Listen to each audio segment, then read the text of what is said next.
Hello students, welcome to Archana's Social Science Education. વિદ્યાર્થી મિત્રો, ધોરણ 9 સામાજિક વિજ્ઞાન વિષયમાં પ્રકરણ 2 પ્રથમ વિશ્વયુદ્ધ અને રશિયન ક્રાંતિ વિશે આજે આપણે માહિતી મેળવીશું. પશ્ચિમ યુરોપના રાષ્ટ્રોની સામ્રાજ્યવાદની ભૂખ અને પ્રદેશ લાલસાને લીધે તેમણે એશિયા અને આફ્રિકાના દેશોમાં જઈને સંસ્થાનો સ્થાપ્યા. સંસ્થાનોનો અર્થ થાય છે વેપારી મથકો અથવા કંપનીઓ, અને તેમની સત્તાનો વિસ્તાર કર્યો. પરિણામે યુરોપના દેશો વચ્ચે સંસ્થાનો સ્થાપવાની સ્પર્ધાઓ શરૂ થઈ. અહીં આપણે નકશામાં જોઈએ તો આ છે યુરોપ ખંડ. આ યુરોપ ખંડના પશ્ચિમી દેશો. પશ્ચિમી દેશોમાં આપણે જોઈએ તો સ્પેન, પોર્ટુગલ, આ છે પોર્ટુગલ, સ્પેન, ફ્રાન્સ, જર્મની, અહીં Austria, Italy, UK, United Kingdom એટલે કે ઇંગ્લેન્ડ. તો આ બધા દેશોએ, આ પશ્ચિમ યુરોપના દેશોએ એશિયા અને આફ્રિકા ખંડના દેશોમાં પોતાના સંસ્થાનો એટલે કે વેપારી મથકો સ્થાપવાની શરૂઆત કરી અને પોતાની સત્તાનો વિસ્તાર કર્યો. આ પશ્ચિમ યુરોપના દેશો વચ્ચે એશિયા આફ્રિકાના દેશોમાં વેપારી મથકો સ્થાપવા બાબતે સ્પર્ધાઓ શરૂ થઈ. સંસ્થાનો સ્થાપવાની સ્પર્ધાઓ શરૂ થઈ. પશ્ચિમ યુરોપના આ સંસ્થાન ભૂખ્યા દેશોએ એશિયા આફ્રિકાના દેશોને આર્થિક રીતે, સામાજિક રીતે અને સાંસ્કૃતિક રીતે નુકસાન પહોંચાડ્યું. વિશ્વ રાજકારણમાં તેના એવા પરિણામો આવ્યા કે જેને લીધે પ્રથમ વિશ્વયુદ્ધ, રશિયાની બોલ્શેવિક ક્રાંતિ વગેરે જેવા અનેક બનાવોનું સર્જન થયું. તો વિદ્યાર્થી મિત્રો, ચાલો આપણે તેનો વિગતે અભ્યાસ કરીએ.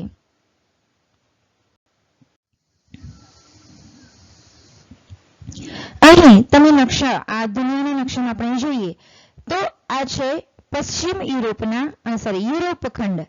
આ યુરોપ ખંડના પશ્ચિમ તરફના એટલે અહીં આવેલા છે આ પશ્ચિમ યુરોપના દેશો. આ નીચે છે તે આફ્રિકા ખંડ. તો પશ્ચિમ યુરોપના દેશોએ આફ્રિકા ખંડના અનેક દેશોમાં પોતાના વેપારી મથકો સ્થાપ્યા. ત્યાર પછી અહીં છે આ એશિયા ખંડ. પશ્ચિમ યુરોપ, અહીં આ પશ્ચિમ યુરોપના દેશોએ એશિયા ખંડના પણ અનેક દેશોમાં પોતાના વેપારી મથકો સ્થાપ્યા હતા, જેમ કે ભારત, શ્રીલંકા, બર્મા વગેરે દેશો એશિયાના.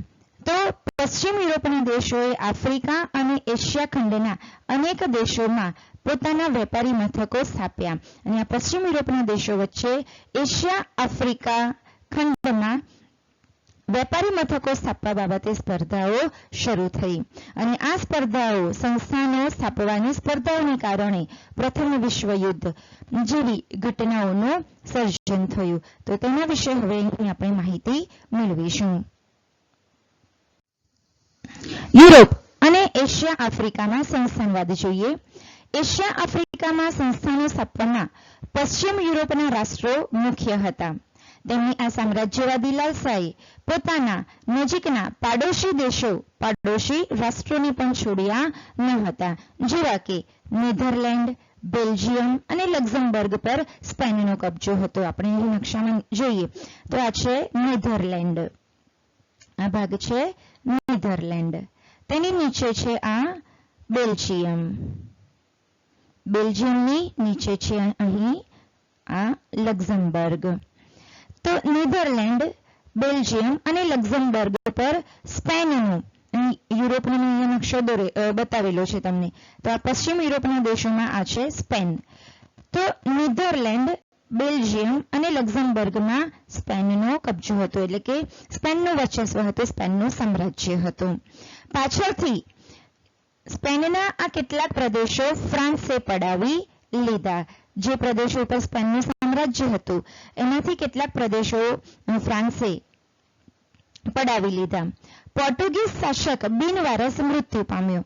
સ્પેનની ડાબી બાજુ આવેલું છે, અહીં છે આ પોર્ટુગલ રાષ્ટ્ર.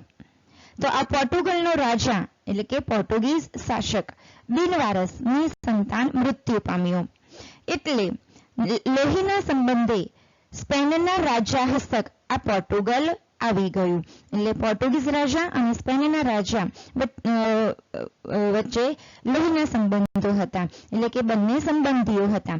એટલે જ્યારે પોર્ટુગલનો રાજા પોર્ટુગીઝ રાજા મૃત્યુ પામ્યો બિનવારસ, એટલે પોર્ટુગલ પ્રદેશ એ લોહીના સંબંધને કારણે સ્પેનના રાજા હસ્તક આવી ગયો, જેને કારણે 6 દાયકા, એક દાયકો એટલે 10 વર્ષ, તો 6 દાયકા એટલે કે 60 વર્ષ સુધી બિન યુરોપીય દેશોમાં સંસ્થાનો સ્થાપવાનો એકમાત્ર ઇજારો સ્પેન પાસે રહ્યો. કોની પાસે રહ્યો?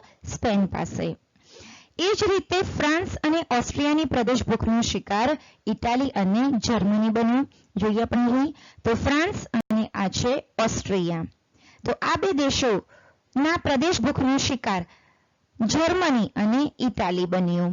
એટલે ફ્રાન્સ અને ઓસ્ટ્રિયાએ જર્મની અને ઇટાલી પર પોતાનું સામ્રાજ્ય સ્થાપ્યું, પોતાના સંસ્થાનો કે વેપારી મથકો સ્થાપ્યા.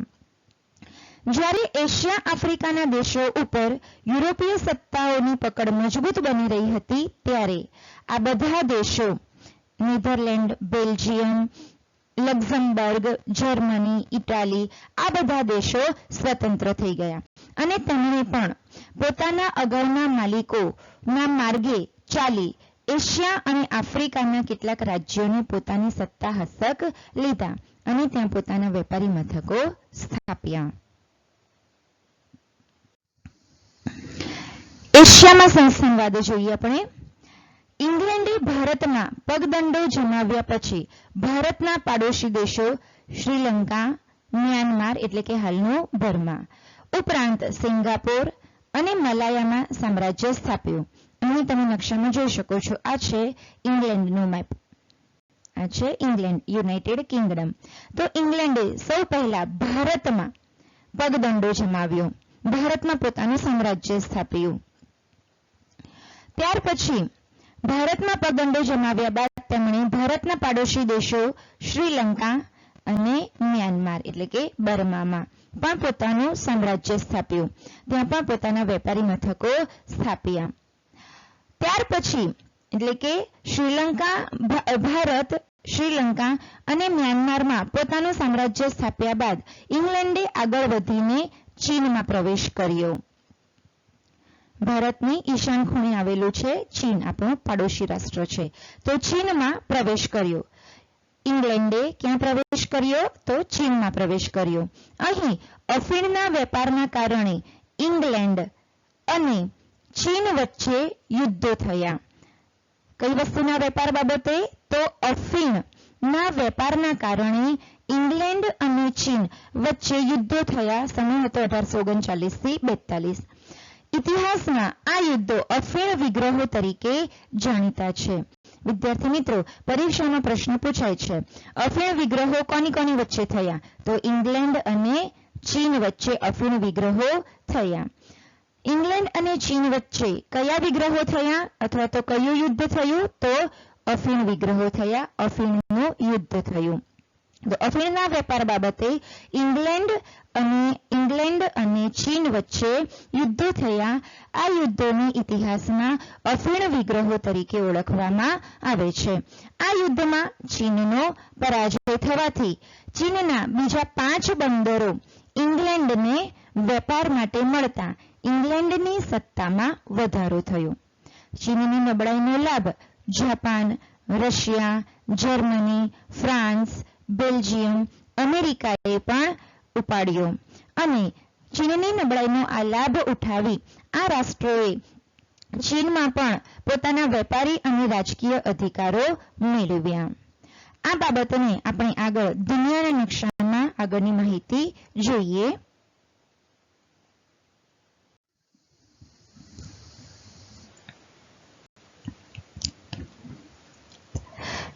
તો ચીનની નબળાઈનો લાભ જાપાન, અહીં આપણે જોઈએ જાપાન, રશિયા, જર્મની, અહીં આવેલું છે યુરોપમાં આવેલું છે જર્મની, તેની નીચે છે ફ્રાન્સ, જર્મની અને ફ્રાન્સની વચ્ચે છે નાનું એક રાષ્ટ્ર છે બેલ્જિયમ અને America, United states of America.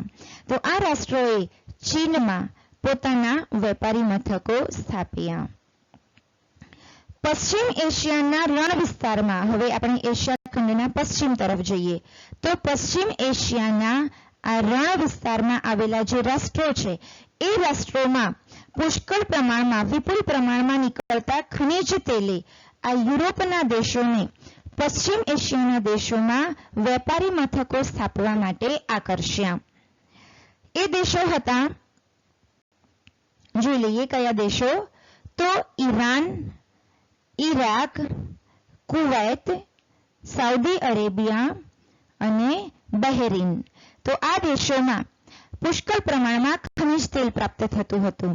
તો પશ્ચિમ એશિયાના આ રણ વિસ્તારમાં આવેલા દેશોમાં પુષ્કળ પ્રમાણમાં ખનિજ તેલ પ્રાપ્ત થતું હોવાથી યુરોપના દેશોને પશ્ચિમ એશિયાના દેશોમાં વેપારી મથકો સ્થાપવા માટે આકર્ષ્યા. પરિણામે યુરોપના કયા દેશો, તો ઇંગ્લેન્ડ, અહીં છે આ ઇંગ્લેન્ડ, જર્મની, ત્યાર પછી યુરોપના આ બે દેશો ઉપરાંત રશિયા અને અમેરિકાએ પશ્ચિમ એશિયાના આ ખનિજ તેલ પ્રાપ્ત થતા દેશોમાં પોતાના વેપારી મથકો સ્થાપ્યા.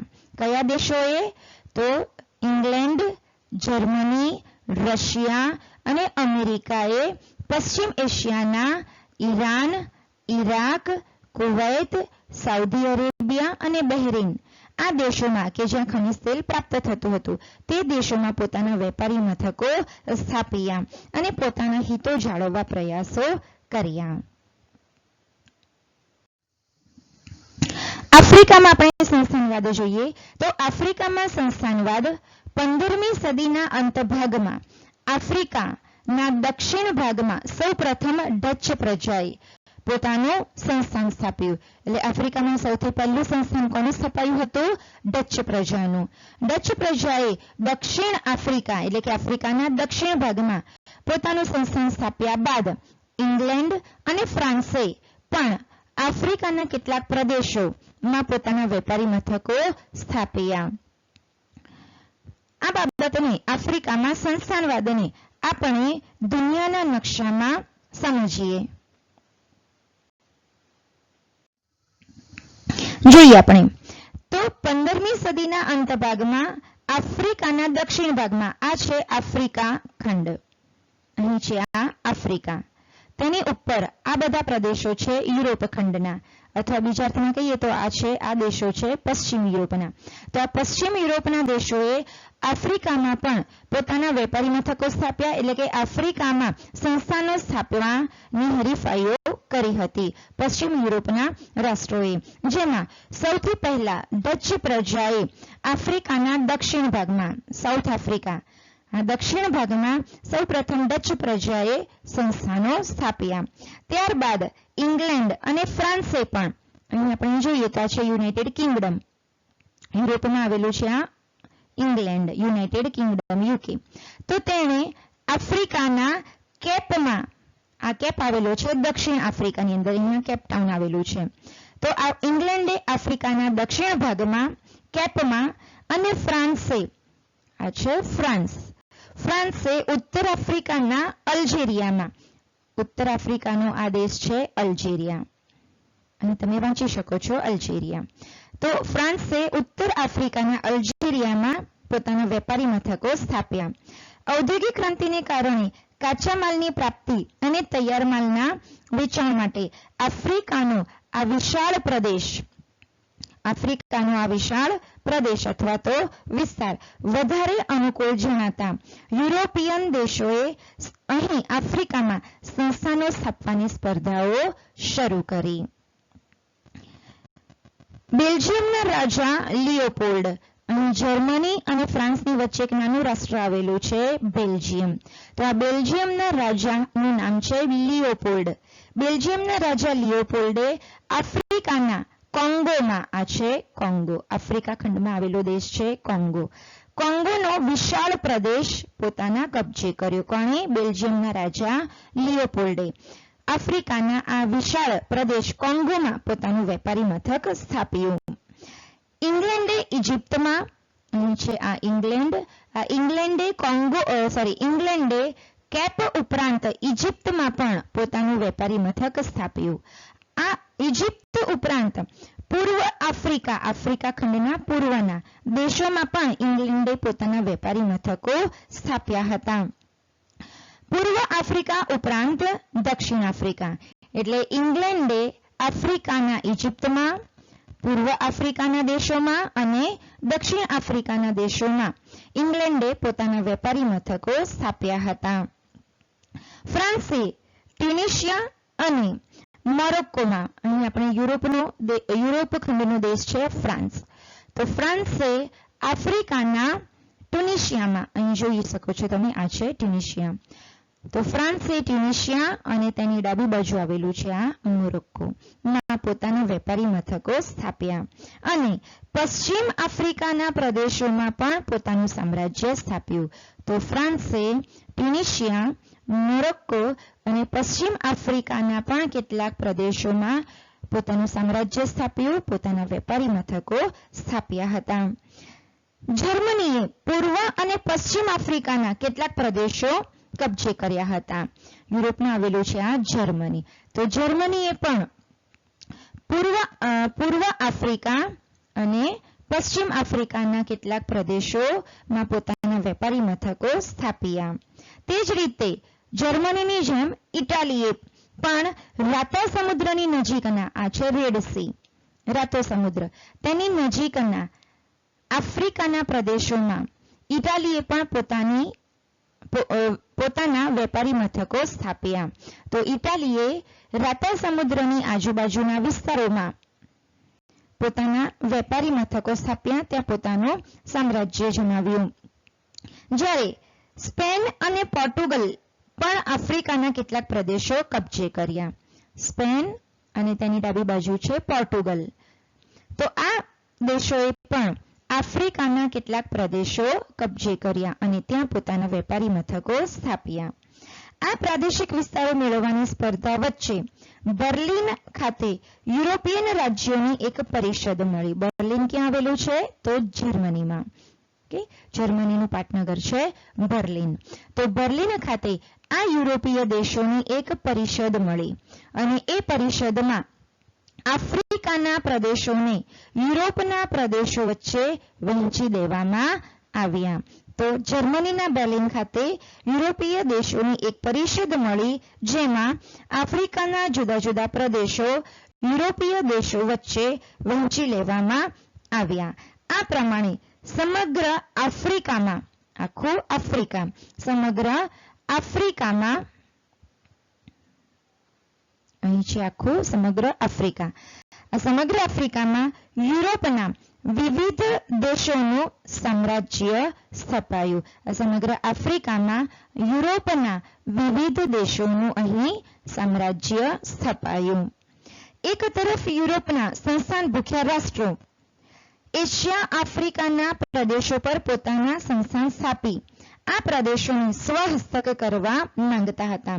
તો બીજી બાજુ જર્મની અને ઇટાલીમાં, ક્યાં છે આ જર્મની અને ઇટાલીમાં એકીકરણની ઘટના બની રહી હતી, એટલે કે જર્મની અને ઇટાલીમાં એકીકરણ થઈ રહ્યું હતું. તેથી જર્મનીએ ઔદ્યોગિકરણ, વ્યાપારીકરણ, જર્મનીએ ઔદ્યોગિકરણ, વ્યાપારીકરણ અને સંસ્થાનીકરણની હરીફાઈમાં ઝંપલાવ્યું હતું. આમ આ ઝડપી બદલાતા જતા પ્રવાહોએ આ દેશોનું એટલે કયા દેશોનું? તો એશિયાના દેશો અને આફ્રિકાના દેશોનું આ યુરોપના દેશોએ શોષણ કર્યું, ત્યાં પોતાનું સામ્રાજ્ય સ્થાપ્યું. તો યુરોપના દેશોએ એશિયા અને આફ્રિકા ના દેશોનું રાજકીય રીતે, આર્થિક રીતે અને સામાજિક રીતે શોષણ કર્યું હતું, જેને કારણે આ એશિયા આફ્રિકાના દેશોનો વિકાસ અટકી ગયો હતો, જેણે પ્રથમ વિશ્વયુદ્ધની ભૂમિકાનું સર્જન કર્યું હતું. તો યુરોપના દેશોની સંસ્થાનવાદની હરીફાઈએ પ્રથમ વિશ્વયુદ્ધનું સર્જન કર્યું એમ કહી શકાય. તો હવે આપણે પ્રથમ વિશ્વયુદ્ધ વિશે માહિતી મેળવીએ. પ્રથમ વિશ્વયુદ્ધ એના પરિબળો. પ્રથમ વિશ્વયુદ્ધના પરિબળો જોતા પહેલા એક ઘટના વિશે આપણે માહિતી મેળવી લઈએ. આધુનિક વિશ્વની કેટલીક હૃદયદ્રાવક અને અવિસ્મરણીય ઘટનાઓમાં પ્રથમ વિશ્વયુદ્ધનો સમાવેશ થાય છે. વિશ્વયુદ્ધ કોઈ એકાદ બે પરિબળોને કારણે થયું ન હતું.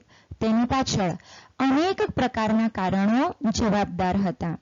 પ્રથમ વિશ્વયુદ્ધનો પ્રારંભ 1 ઓગસ્ટ 1914ના રોજ થયો હતો. વિદ્યાર્થી મિત્રો, આ ખાસ યાદ રાખવાનું છે, પરીક્ષામાં પૂછાઈ શકે. આ પ્રથમ વિશ્વયુદ્ધનો પ્રારંભ ક્યારે થયો? તો પ્રથમ વિશ્વયુદ્ધનો પ્રારંભ 1 ઓગસ્ટ 1914ના રોજ થયો હતો. પ્રથમ વિશ્વયુદ્ધનો પ્રારંભ 1 ઓગસ્ટ 1914ના રોજ થયો. જર્મનીએ સેડાનની લડાઈમાં ફ્રાન્સને હરાવ્યું હતું, ફ્રાન્સને પરાજય આપ્યો. અહીં આપણે નકશામાં જોઈએ, આ છે યુરોપમાં આવેલું આ જર્મની અને તેની નીચે છે ફ્રાન્સ. તો જર્મનીએ સેડાનની લડાઈમાં ફ્રાન્સને હરાવ્યું. એટલે જર્મની અને ફ્રાન્સ વચ્ચે કયું યુદ્ધ થયું હતું? સેડાનનું યુદ્ધ. અથવા કઈ લડાઈ થઈ હતી? તો સેડાનની લડાઈ થઈ હતી. તો જર્મની અને ફ્રાન્સ વચ્ચે જે સેડાનની લડાઈ થઈ હતી તેમાં જર્મનીએ આ સેડાનની લડાઈમાં ફ્રાન્સને હરાવ્યું, ફ્રાન્સને પરાજય આપ્યો. તેથી ફ્રાન્સને ફ્રેન્કફર્ટની સંધિ કરવી પડી. ફ્રાન્સનો પરાજય થતા ફ્રાન્સે જર્મની સાથે કઈ સંધિ કરવી પડી? ફ્રેન્કફર્ટની સંધિ કરવી પડી. સમય હતો ઈસવીસન 1871.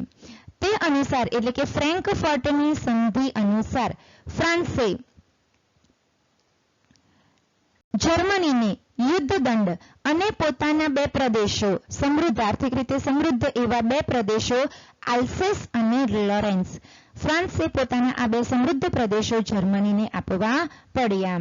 એટલે ફ્રેન્કફર્ટની સંધિ અનુસાર ફ્રાન્સે જર્મનીને યુદ્ધ દંડ આપવો પડ્યો અને પોતાના સમૃદ્ધ બે પ્રદેશો આલ્સેસ અને લોરેન્સ જર્મનીને આપવા પડ્યા. અને પરીક્ષામાં પ્રશ્ન પૂછાય છે, ફ્રાન્સે પોતાના કયા બે પ્રદેશો જર્મનીને આપવા પડ્યા? તો આલ્સેસ અને લોરેન્સ, આ બે સમૃદ્ધ પ્રદેશો જર્મનીને આપવા પડ્યા. ફ્રાન્સ આ અપમાન ક્યારે ભૂલી શક્યો નહીં. આમ ફ્રેન્કફર્ટની સંધિ જ પ્રથમ વિશ્વયુદ્ધનું કારણ બન્યું હતું. કઈ સંધિ પ્રથમ વિશ્વયુદ્ધનું કારણ બન્યું? તો ફ્રેન્કફર્ટની સંધિ પ્રથમ વિશ્વયુદ્ધનું કારણ બન્યું. આમ એક યુદ્ધના અંતમાં જ બીજા ભાવિ યુદ્ધના બીજ રોપાઈ ગયા હતા. એક યુદ્ધનો તો અંત આવ્યો. કયા યુદ્ધનો? તો સેડાનના યુદ્ધનો. જર્મની અને ફ્રાન્સ વચ્ચેની સેડાનની લડાઈ યુદ્ધનો તો અંત આવ્યો, પરંતુ આ યુદ્ધના અંતમાં પ્રથમ વિશ્વયુદ્ધના બીજ રોપાઈ ગયા હતા. તો હવે આપણે પ્રથમ વિશ્વયુદ્ધના પરિબળો વિશે માહિતી મેળવીશું. પ્રથમ વિશ્વયુદ્ધનું પહેલું પરિબળ છે આર્થિક પરિબળ. 19મી સદીમાં ઇંગ્લેન્ડે એશિયા તથા આફ્રિકામાં વિશાળ સામ્રાજ્ય જમાવ્યું. એશિયા ખંડ અને આફ્રિકા ખંડના અનેક દેશોમાં ઇંગ્લેન્ડે પોતાનું સામ્રાજ્ય જમાવ્યું હતું. તે પોતાના સંસ્થાનોનું આર્થિક શોષણ કરીને ધનવાન બન્યું. કોણ? ઇંગ્લેન્ડ. પોતાના એશિયા આફ્રિકાના જે સંસ્થાનો હતા તે સંસ્થાનોનું આર્થિક રીતે શોષણ કરી અને ઇંગ્લેન્ડ ધનવાન બન્યું. ઔદ્યોગિક ક્રાંતિ તથા સંસ્થાનવાદના ઝડપી ફેલાવાને લીધે યુરોપને પુષ્કળ કાચા માલની જરૂર પડતી. હવે એક બાજુ ઔદ્યોગિક ક્રાંતિ પણ થઈ હતી. ઔદ્યોગિક ક્રાંતિને કારણે અનેક ઉદ્યોગોને ચીજવસ્તુના ઉત્પાદન માટે કાચા માલની જરૂર ઊભી થઈ. તો ઔદ્યોગિક ક્રાંતિને લીધે યુરોપના દેશોને પુષ્કળ કાચા માલની જરૂર પડી. પરિણામે 19મી સદીની છેલ્લી 25સીમાં એટલે કે 19મી સદીના અંત ભાગમાં જર્મનીએ એશિયા અને આફ્રિકામાં પોતાના બજારો મેળવવાની હરીફાઈ કરવા માંડી. જર્મનીએ ઇંગ્લેન્ડ અને ફ્રાન્સની તુલનામાં એટલે ઇંગ્લેન્ડ અને ફ્રાન્સ પણ એશિયા આફ્રિકામાં જે ચીજવસ્તુઓનું વેચાણ કરતા હતા જે ભાવોએ તેની તુલનામાં સસ્તા ભાવે, સસ્તી કિંમતે સસ્તો માલ આપવા માંડ્યો. કોણે? જર્મનીએ. તો જર્મનીએ એશિયા આફ્રિકાના બજારોમાં ઇંગ્લેન્ડ અને ફ્રાન્સની તુલનામાં સસ્તો માલ આપવા માંડ્યો. તેણે એશિયા આફ્રિકાના ઇંગ્લેન્ડ અને ફ્રાન્સના બજારો આ રીતે તોડી પાડ્યા. પરિણામે એક બાજુ જર્મની તથા બીજી બાજુ ઇંગ્લેન્ડ વચ્ચે તીવ્ર આર્થિક સ્પર્ધાઓ શરૂ થઈ, જેને લીધે પ્રથમ વિશ્વયુદ્ધ સર્જાયું. બીજું પરિબળ છે પ્રથમ વિશ્વયુદ્ધનો લશ્કરવાદ. યુરોપના રાષ્ટ્રો પ્રાદેશિક વિસ્તાર માટે જે હરીફાઈ થઈ, યુરોપના રાષ્ટ્રોમાં પ્રાદેશિક વિસ્તાર માટે જે હરીફાઈ થઈ તેને માટે લશ્કરી બળ આવશ્યક અને મહત્વનું હતું. એટલે યુરોપના રાષ્ટ્રોએ એશિયા અને આફ્રિકામાં જે સંસ્થાનવાદની હરીફાઈ શરૂ કરી, તો એ હરીફાઈમાં જીતવા માટે, હરીફાઈમાં સફળ થવા માટે લશ્કરી તાકાતની પણ જરૂર ઊભી થઈ. યુરોપના રાષ્ટ્રોમાં પ્રાદેશિક વિસ્તાર માટે જે હરીફાઈ થઈ હતી તે માટે લશ્કરી બળ આવશ્યક અને મહત્વનું હતું. પરિણામે ઇંગ્લેન્ડ, ફ્રાન્સ, ઓસ્ટ્રિયા અને રશિયા વગેરે રાષ્ટ્રોએ પોતાની સૈન્ય તાકાત એટલે કે લશ્કરી તાકાત વધારવા માંડી. તો બીજી બાજુ જાપાન, ઇટાલી, જર્મની જેવા કેટલાક રાષ્ટ્રોએ તો ફરજિયાત લશ્કરી તાલીમ શરૂ કરી હતી. આ ઉપરાંત સ્વરક્ષણના બહાના નીચે એટલે કે પોતાના રાષ્ટ્રના રક્ષણના બહાના નીચે આ રાષ્ટ્રોએ શસ્ત્રોનું ઉત્પાદન પણ વધાર્યું હતું. આમ લશ્કરવાદને ઉત્તેજન મળ્યું અને આર્થિક સ્પર્ધામાં આ લશ્કરી સ્પર્ધા પણ ઉમેરાઈ. આર્થિક સ્પર્ધામાં આ લશ્કરી સ્પર્ધા ઉમેરાતા યુદ્ધનું વાતાવરણ વધારે સક્રિય બન્યું, વધારે ઉગ્ર બન્યું, જેને કારણે પ્રથમ વિશ્વયુદ્ધનું સર્જન થયું. ત્રીજું પરિબળ છે જૂથબંધી અને ગુપ્ત સંધિઓ. પ્રથમ વિશ્વયુદ્ધ સર્જવામાં આ જૂથબંધીઓ અને ગુપ્ત કરારોએ મહત્વનો ભાગ ભજવ્યો હતો. એટલે યુરોપના દેશોએ એશિયા અને આફ્રિકાના કેટલાક દેશો સાથે જૂથો બનાવ્યા અને આ રીતે અનેક દેશો વચ્ચે જૂથો તૈયાર થયા, જૂથબંધીઓ રચાઈ અને એ જૂથબંધીઓને આધારે એ દેશોના રચાયેલા જૂથો વચ્ચે ગુપ્ત મિત્રતાના કરારો થયા, ગુપ્ત સંધિઓ થઈ. એટલે પ્રથમ વિશ્વયુદ્ધ સર્જવામાં આ જૂથબંધીઓ દેશો વચ્ચે જે જૂથો રચાયા અને એ જૂથોના દેશોમાં જે મિત્રતાના કરારો થયા, ગુપ્ત સંધિઓ થઈ, તો આ જૂથબંધીઓ અને ગુપ્ત કરારોએ પ્રથમ વિશ્વયુદ્ધ સર્જવામાં મહત્વનો ભાગ ભજવ્યો. પ્રથમ વિશ્વયુદ્ધ પહેલા આખું વિશ્વ બે જૂથોમાં વહેંચાયેલું હતું. એક બાજુ જર્મની, ઓસ્ટ્રિયા, હંગેરી, બલ્ગેરિયા તથા તુર્કસ્તાનનું જૂથ, તો બીજી બાજુ ઇંગ્લેન્ડ, ફ્રાન્સ, રશિયા અને જાપાનનું જૂથ. આ રીતે આખું વિશ્વ બે જૂથોમાં વહેંચાઈ ગયું. આ બંને જૂથો વચ્ચે એકબીજા દેશો પ્રત્યે ઈર્ષા, દુશ્મનાવટ, શંકા કુશંકા, ભય, તિરસ્કારની ભાવના પેદા થઈ, જે પ્રથમ વિશ્વયુદ્ધનું મહત્વનું પરિબળ બન્યું. હવે આપણે જોઈએ પ્રથમ વિશ્વયુદ્ધનું ચોથું પરિબળ, ઉગ્ર રાષ્ટ્રવાદની ભાવના. પ્રથમ વિશ્વયુદ્ધનું આ ચોથું પરિબળ છે ઉગ્ર રાષ્ટ્રવાદની ભાવના.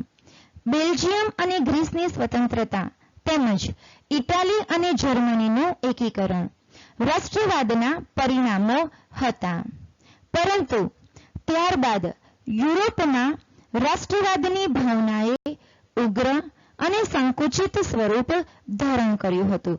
હવે આ રાષ્ટ્રવાદનો સંકુચિત કે ઉગ્ર સ્વરૂપ કોને કહેવાય? સામાન્ય રીતે પોતાના રાષ્ટ્ર પ્રત્યે, પોતાના દેશ પ્રત્યે પ્રેમ એ રાષ્ટ્રભાવના છે, રાષ્ટ્રવાદની ભાવના છે. પરંતુ માત્ર પોતાના જ દેશ પ્રત્યે પ્રેમ અને અન્ય રાષ્ટ્રો પ્રત્યે ઘૃણા, નફરત, દુશ્મનાવટની ભાવના, તો તે રાષ્ટ્રવાદની ઉગ્ર અથવા તો સંકુચિત ભાવના કહેવાય છે. એટલે તે રાષ્ટ્રવાદનું ઉગ્ર કે સંકુચિત સ્વરૂપ ગણાય છે. તો યુરોપના રાષ્ટ્રોમાં આ રાષ્ટ્રવાદની ભાવનાએ ઉગ્ર અને સંકુચિત સ્વરૂપ ધારણ કર્યું. યુરોપમાં આર્થિક ઈર્ષાઓ, રાષ્ટ્રો વચ્ચે ખેંચતાણો, પ્રતિસ્પર્ધાઓ અને સામ્રાજ્યવાદ એટલો બધો વધી ગયો કે એકબીજાના રાષ્ટ્રોના હિતો ટકરાવા લાગ્યા. યુરોપના અગ્રગણ્ય રાષ્ટ્રો, જે આગળ પડતા જે રાષ્ટ્રો હતા, નેતૃત્વ ધરાવતા જે યુરોપના રાષ્ટ્રો હતા, એ અગ્રગણ્ય રાષ્ટ્રોએ પોતાના પ્રજાજનોને ઉગ્ર અને આક્રમક દેશભક્તિના પાઠો ભણાવ્યા. પોતાના દેશ પ્રત્યે પ્રેમ અને અન્ય રાષ્ટ્રો પ્રત્યેની ઘૃણાને પ્રોત્સાહન આપવામાં આવ્યું, જેને કારણે યુરોપના દેશોમાં અને દેશોની પ્રજામાં ઉગ્ર અને સંકુચિત રાષ્ટ્રવાદની ભાવના જન્મી. જર્મન રાષ્ટ્ર કૈસર વિલિયમ બીજાએ ઉગ્ર રાષ્ટ્રવાદ અને સામ્રાજ્યવાદને જન્મ આપ્યો. એટલે કહી શકાય કે જર્મન સમ્રાટ કૈસર વિલિયમ બીજો એ ઉગ્ર રાષ્ટ્રવાદ અને સામ્રાજ્યવાદનો પ્રણેતા હતો. પરીક્ષામાં પ્રશ્ન પૂછાય, કયા જર્મન સમ્રાટને ઉગ્ર રાષ્ટ્રવાદ અને સામ્રાજ્યવાદનો પ્રણેતા ગણવામાં આવે છે? તો કૈસર વિલિયમ બીજો. જર્મન સમ્રાટ કૈસર વિલિયમ બીજો ઉગ્ર રાષ્ટ્રવાદ અને સામ્રાજ્યવાદનો પ્રણેતા ગણાય છે. તે મહત્વાકાંક્ષી પણ હતો અને તે એટલે કે કૈસર વિલિયમ બીજો એ વિશ્વ પ્રભુત્વની નીતિમાં માનતો હતો. જર્મન સમ્રાટ કૈસર વિલિયમ બીજો એ મહત્વાકાંક્ષી હતો અને તે વિશ્વ પ્રભુત્વની નીતિમાં માનતો હતો. એટલે કે સમગ્ર વિશ્વમાં તેને જર્મન સામ્રાજ્ય સ્થાપિત કરવું હતું. આખા વિશ્વમાં પોતાનું જર્મનીનું પ્રભુત્વ સ્થાપિત કરવું હતું. તો જર્મન સમ્રાટ કૈસર વિલિયમ બીજો એ મહત્વાકાંક્ષી હતો અને તે વિશ્વ પ્રભુત્વની નીતિમાં માનતો હતો. તે પોતાની પ્રચંડ લશ્કરી તાકાતથી પોતાનું ધાર્યું કરાવવા માંગતો હતો. જર્મનીની જેમ અન્ય રાષ્ટ્રોમાં પણ યુદ્ધની ભાવના ફેલાઈ અને આ યુદ્ધની ભાવના એ પ્રથમ વિશ્વયુદ્ધમાં પરિણમી. ત્યાર પછી પ્રથમ વિશ્વયુદ્ધનું પાંચમું પરિબળ જોઈએ, વર્તમાનપત્રોનો ફાળો. યુરોપના રાષ્ટ્રોના વર્તમાનપત્રોના પરસ્પર આકરા, ઉશ્કેરણીજનક, અતિશયોક્તિભર્યા અને જૂઠા લખાણોએ પણ એકબીજા દેશો પ્રત્યે ઝેર ઓક્યું હતું. એટલે કે આ વર્તમાનપત્રોએ પણ પ્રથમ વિશ્વયુદ્ધ સર્જવામાં ભાગ ભજવ્યો હતો. યુરોપના રાષ્ટ્રોએ પોતાના વર્તમાનપત્રોના એકબીજા દેશો માટે ઉશ્કેરણીજનક, આકરા, અતિશયોક્તિ ભર્યા અને જૂઠા લખાણો છાપ્યા. પરિણામે યુરોપના રાષ્ટ્રો વચ્ચે દુશ્મનાવટની, વેરઝેરની ભાવના ઊભી થઈ. તો યુરોપના રાષ્ટ્રોના આ વર્તમાનપત્રોના પરસ્પર આકરા, ઉશ્કેરણીજનક, અતિશયોક્તિ ભર્યા અને જૂઠા લખાણોએ પરસ્પર હરીફ દેશોની વિરુદ્ધ ઝેર ઓકી પ્રજામાં દુશ્મનાવટની લાગણી એટલી હદે ભડકાવી કે સત્તા સ્થાને બેઠેલા લોકો શાંતિ સ્થાપવા કે સમાધાન કરવા કોઈ જ પ્રકારનો પ્રયત્ન પણ કરી શક્યા નહીં અને પ્રથમ વિશ્વયુદ્ધ સર્જાયું. તો વર્તમાનપત્રો પણ પ્રથમ વિશ્વયુદ્ધ સર્જવામાં મહત્વનો ભાગ ભજવ્યો હતો. ત્યાર પછી અંતિમ છઠ્ઠું પરિબળ છે પ્રથમ વિશ્વયુદ્ધનું, યુદ્ધ અંગેનું તત્વજ્ઞાન. યુરોપના દેશોમાં યુદ્ધ અંગેનું એવું તત્વજ્ઞાન ફેલાવવામાં આવ્યું કે જેને કારણે યુરોપિયન દેશોની પ્રજાઓ યુદ્ધ માટે ઉશ્કેરાઈ અને પ્રથમ વિશ્વયુદ્ધ સર્જાયું. તો યુદ્ધ અંગેનું કેવા પ્રકારનું તત્વજ્ઞાન હતું? તો યુરોપમાં હવે યુદ્ધ એ જ કલ્યાણની નીતિએ જોર પકડ્યું હતું. હવે એકમાત્ર યુદ્ધ જ એ યુરોપના દેશો માટે કલ્યાણનો રસ્તો છે. તો યુદ્ધ એ જ કલ્યાણ, યુરોપમાં હવે યુદ્ધ એ જ કલ્યાણ એ નીતિએ જોર પકડ્યું. જર્મન લેખક ટ્રીટસ્કે બે સિદ્ધાંતો પ્રચલિત કર્યા. પરીક્ષામાં પણ પૂછાય છે.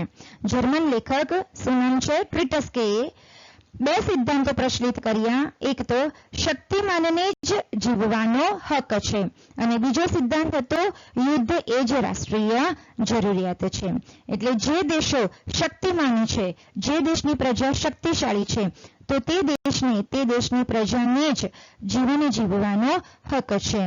અને હવે એકમાત્ર યુરોપના દેશોની એકમાત્ર જરૂરિયાત છે અને તે છે યુદ્ધ. તો આ બે સિદ્ધાંતો જર્મન લેખક ટ્રીટસ્કેએ પ્રચલિત કર્યા હતા. ફરી એક વખત રિપીટ કરું છું, પરીક્ષામાં પૂછાય છે એટલે. તો ટ્રીટસ્કે જેવા જર્મન લેખકોએ સિદ્ધાંતો પ્રચલિત કર્યા કે શક્તિમાનને જ જીવવાનો હક છે તથા યુદ્ધ એ જ રાષ્ટ્રીય જરૂરિયાત છે. તેવા જ જર્મન લેખક બીજા હતા નીત્સે. બીજા જર્મન લેખકનું નામ છે નીત્સે. નીત્સે નામના જર્મન લેખકે યુદ્ધને પવિત્ર કાર્ય ગણાવ્યું છે. વિદ્યાર્થી મિત્રો, આ પણ પરીક્ષામાં પૂછાય છે. કયા જર્મન લેખકે યુદ્ધને પવિત્ર કાર્ય ગણાવ્યું છે? તો નીત્સે નામના જર્મન લેખકે યુદ્ધને કેવું કાર્ય ગણાવ્યું છે? પવિત્ર કાર્ય ગણાવ્યું છે. તો આવું યુદ્ધ અંગેનું તત્વજ્ઞાન, યુદ્ધ એ જ કલ્યાણ, શક્તિમાનને જ જીવવાનો હક છે, યુદ્ધ એ જ રાષ્ટ્રીય જરૂરિયાત છે અને યુદ્ધ એ પવિત્ર કાર્ય છે. તો આવું યુદ્ધ અંગેનું યુરોપના દેશોમાં યુદ્ધ અંગેનું આવું જે તત્વજ્ઞાન હતું તેને કારણે પ્રથમ વિશ્વયુદ્ધ સર્જાયું. તો અહીં આપણે આ 6 પરિબળો પ્રથમ વિશ્વયુદ્ધના જોયા. હવે એક જે તાત્કાલિક પરિબળ છે, આ તાત્કાલિક પરિબળની સાથે જ પ્રથમ વિશ્વયુદ્ધનો પ્રારંભ થઈ ગયો. તો એ આપણે પ્રથમ વિશ્વયુદ્ધનું તાત્કાલિક પરિબળ પણ આપણે જોઈ લઈએ.